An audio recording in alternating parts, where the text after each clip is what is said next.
Alright, Uncle Roddus back again.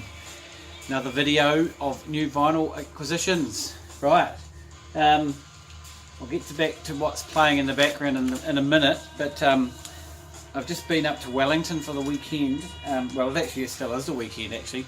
It was a long weekend here. We had Friday off, but we actually went out to Wellington on Wednesday because my wife was going to see Bill Murray in concert up there. It wasn't something that interests me, but we decided to go up together, and I got to do some shopping, so I'll get back to that. But this arrived I think early last week.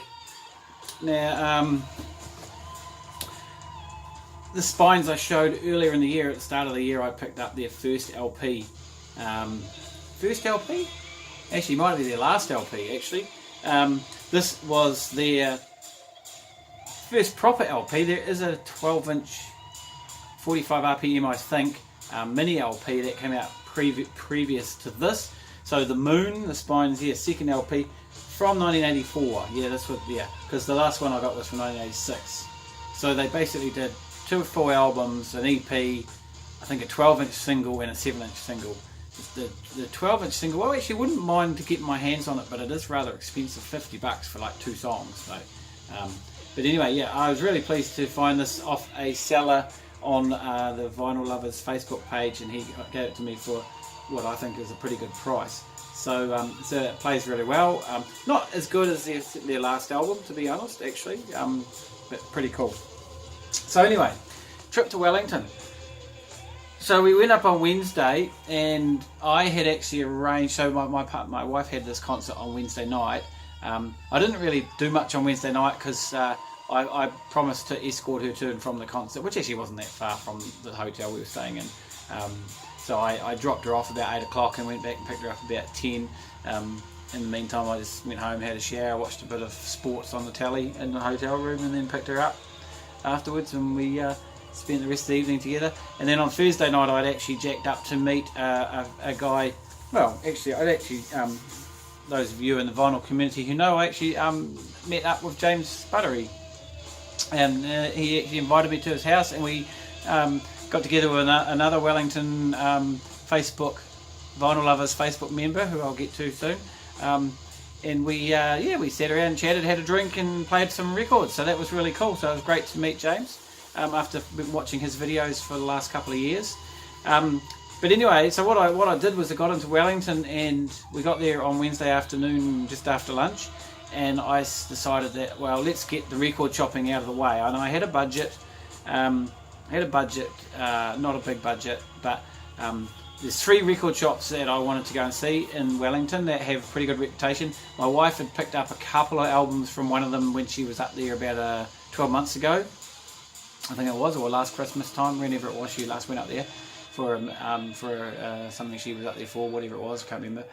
And the other ones I've looked at their online staff, and the one in particular, the guy that owns the wee one out in Newtown, he used to be on the Facebook page, the New Zealand Vinyl Lovers Facebook page, but he's not. So, but anyway, so my aim was to get out and get all the record shopping done in that afternoon, and we were walking around the town. We weren't doing any, we weren't using any other transport, because it's not to be honest, Wellington Central is not huge. It's not that hard to get around it quite smartly, actually. It's probably a lot smaller than Christchurch, to be honest, in some ways. It's a lot more condensed. But so Rough Peel Records and Slowboat Records are on Cuba Street, and they're both pretty close to each other. Now, it's been 15 odd years since I've been in Wellington, and Cuba Street. Now, I don't vaguely remember. Real Groovy Records used to be originally started off in Wellington, and they used to be in Cuba Street, and I do remember going to visit them. Don't remember exactly where they were at the time, but anyway, now, compared to where I was there now. But anyway, so I got to Rough Peel first. That's basically, we went to the hotel room, we went and had some lunch, and then straight to the record shop. So I said to Lynn, let's get this over. And she wanted to look around the shops. You know, they sell DVDs, so she wanted to have a look at that and stuff. So I got to Rough Peel Records, and so I had some expectations. Rough Peel Records I wasn't too sure about them too much.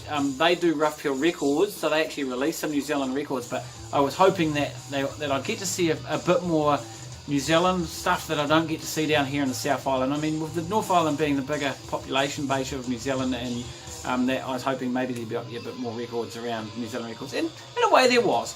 Rough Peel Records, so they had a lot of new stuff, a lot of new New Zealand stuff. Probably a little bit more than what Penny Lane does, and certainly some that Penny Lane hadn't got, but most of them I knew or I had already. And the second-hand side of things particularly wasn't, Rough Peel, to be honest. The second-hand bins really wasn't much in there at all. That really interested me. I was a bit disappointed. So I was actually about to leave the shop, and I was looking up at the display they had behind the counter. So they got all along the wall on one side of the shop, right down to the back, and then they've got some opposite the counter, and then there's two sort of kind of one behind the counter and one beside, or just off to the side of the counter.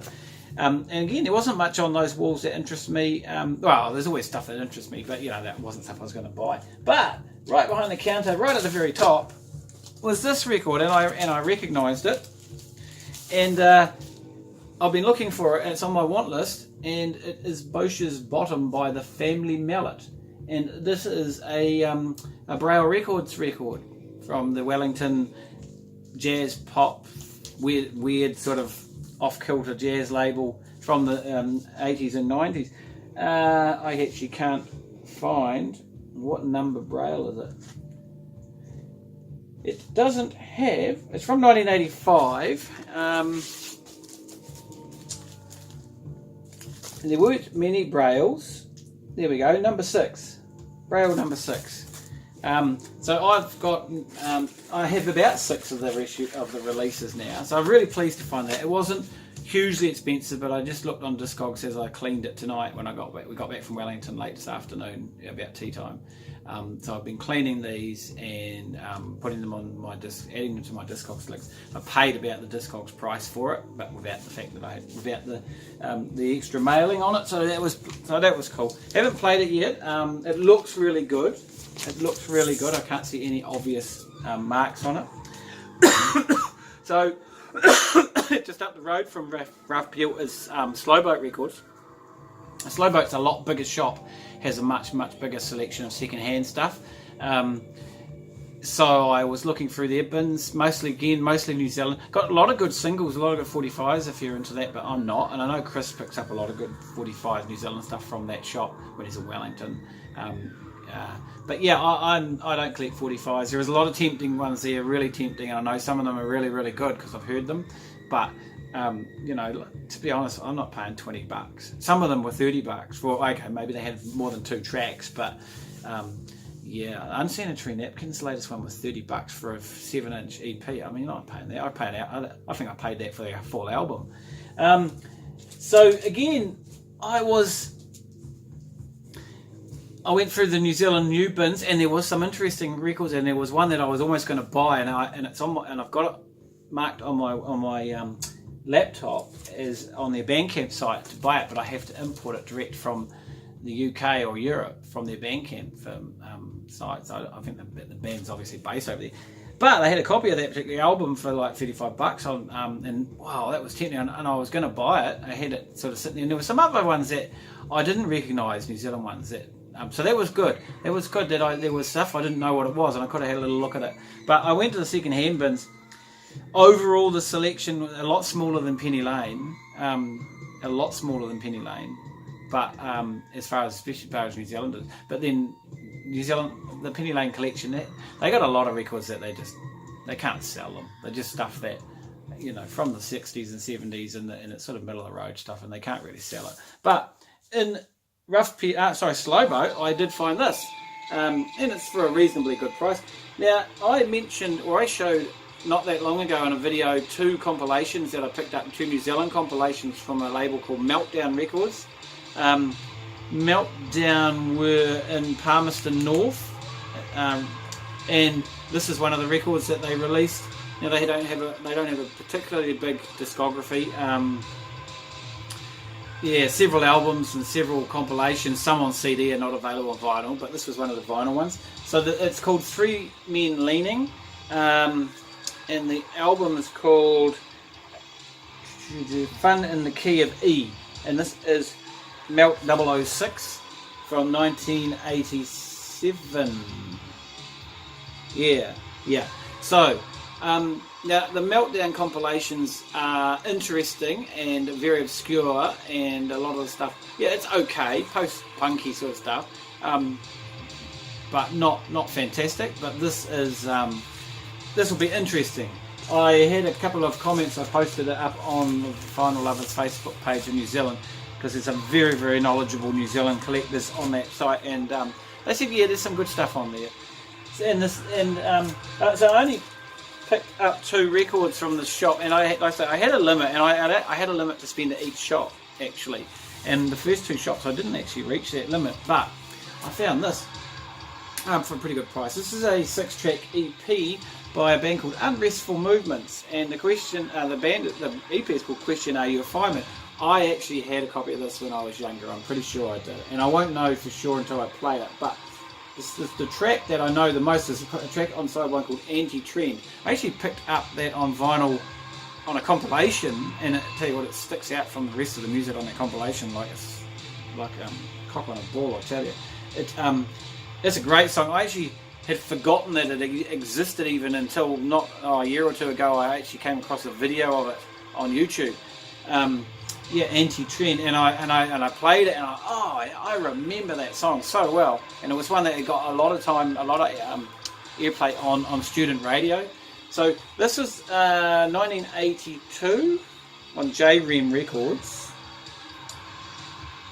No, actually 1983 was recorded, so maybe out in 84. So actually I think their first EP previous to this, which I haven't heard or seen, came out in 82. Now this is actually freely available on Discogs. I've seen this a lot on Discogs, but not in New Zealand, and so I would have had to import it at great expense postage wise.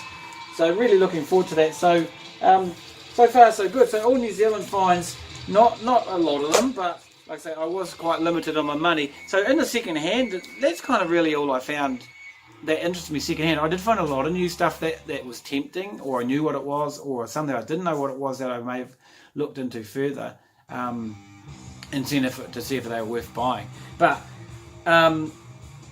so I'd spent under my limit, but in the end I decided that that was good, because we actually needed to eat. My limit was quite higher than it probably should have been. Death Ray Records. Death Ray Records is out in Newtown, and it was about a 35 to 40 minute plus walk from town.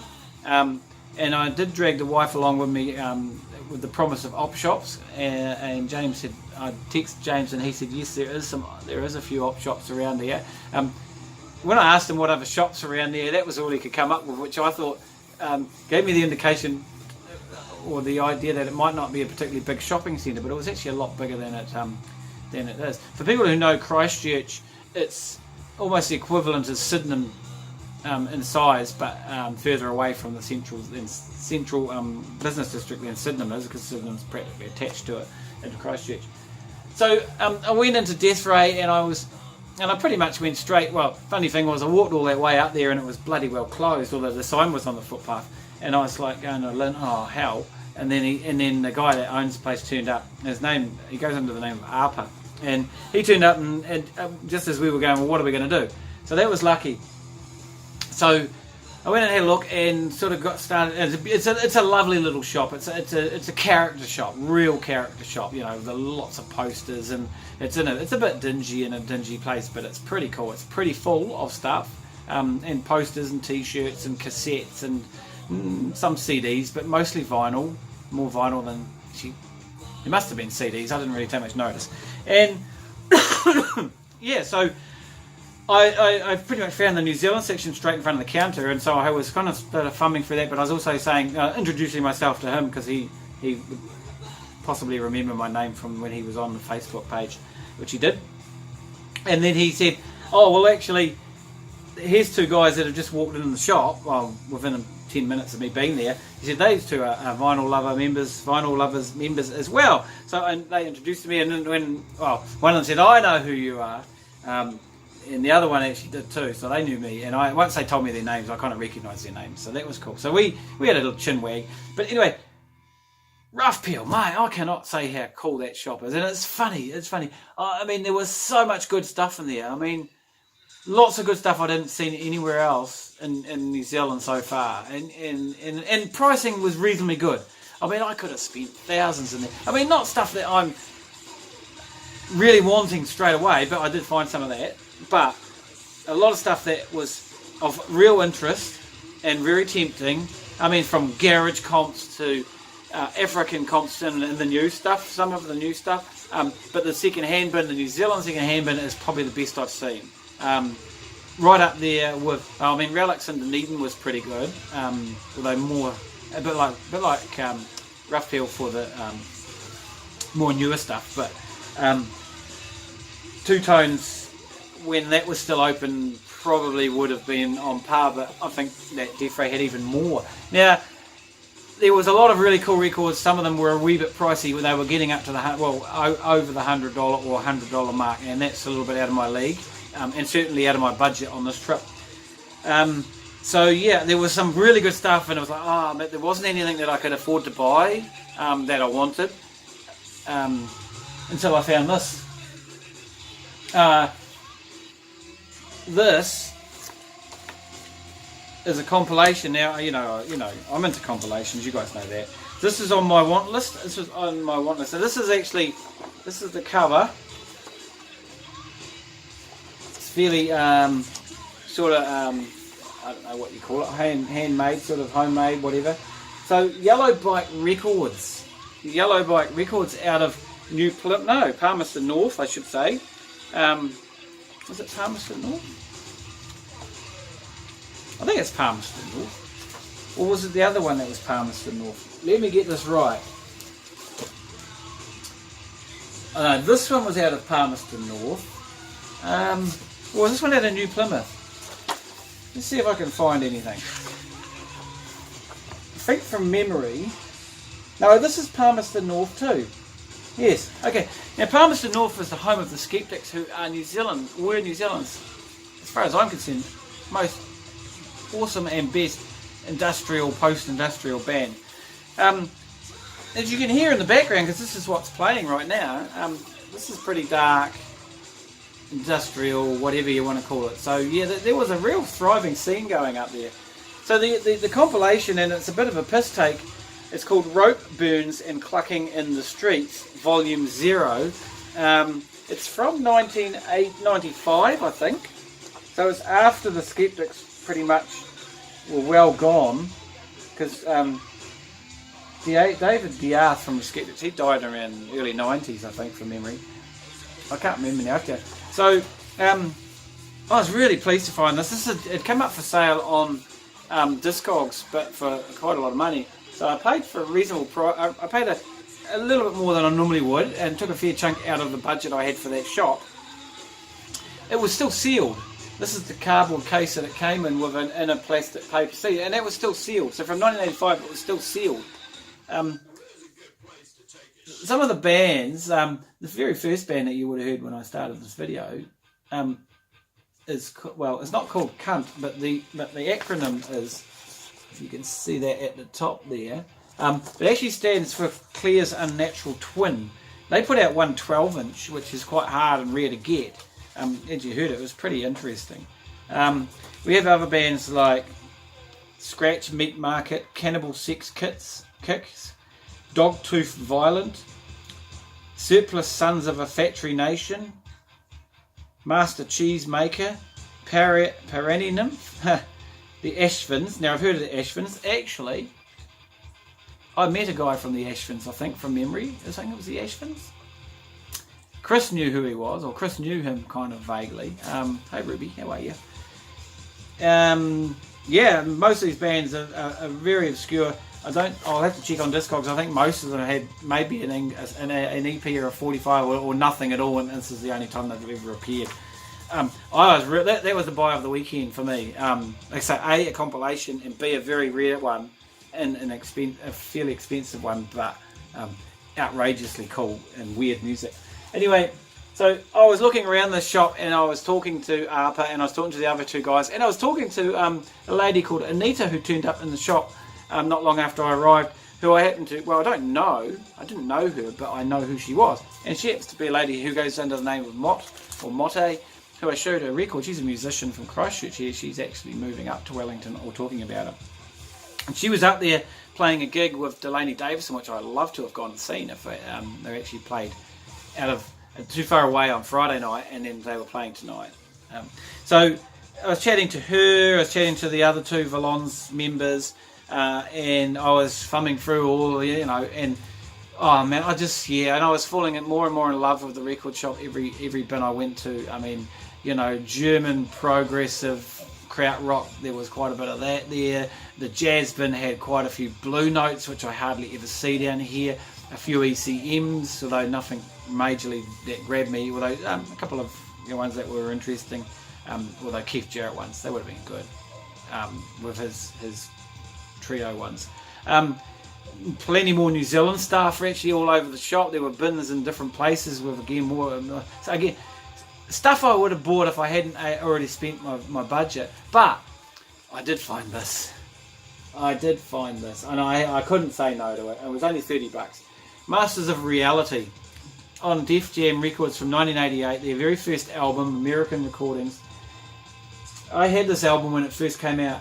Interestingly, I don't know for sure, but this album is actually, well, if you go on Discogs, the American version was just called Masters of Reality. This is actually called Blue Garden, and it actually says it on the label here. And I don't know, I never knew that, and I used to own this. This here, it's a gatefold by the way. This here is a top 10 album for me, especially as far as rock music is concerned, as a rock album. I would describe it as a cross between Led Zeppelin and The Cult.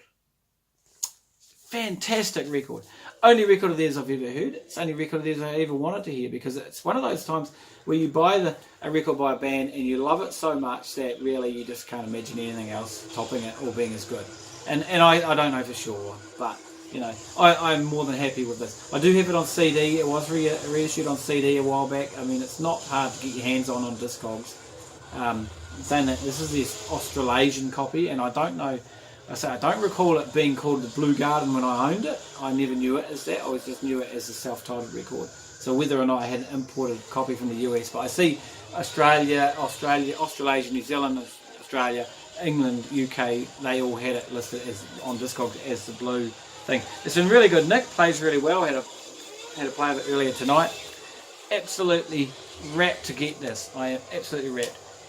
I say, I hadn't seen it around in Penny Lane. I hadn't been looking for it, to be honest. I hadn't been looking for it, but bugger it. So I broke my CD rule again if I've got it on CD, but this has got a different slightly order of the tracks. Although the CD does have some extra tracks on and they are really good. So, not a big haul, and I wasn't expecting to get a big haul because I had limitations on how much I could carry it back, and limitations on budget, but absolutely really stoked to have those records, actually, really stoked. The only one that's a little bit unknown to me really is this one, what it's going to be like, and I'm not expecting it to be a mind blower, but it has got some good ratings, 4 out of 5 on Discogs by at least 3 people, so something like that. So really wrapped, and as you can hear, this is pretty weird shit going in the background. And actually looking at the time on the video, there's quite a lot of music on this. It's still playing, and I'm up to 24 minutes. And so it's time to stop prattling and let you guys go back to the rest of your day if you've bothered watching this far, because I don't normally make videos this long. Alrighty, catch you next time. Cheers.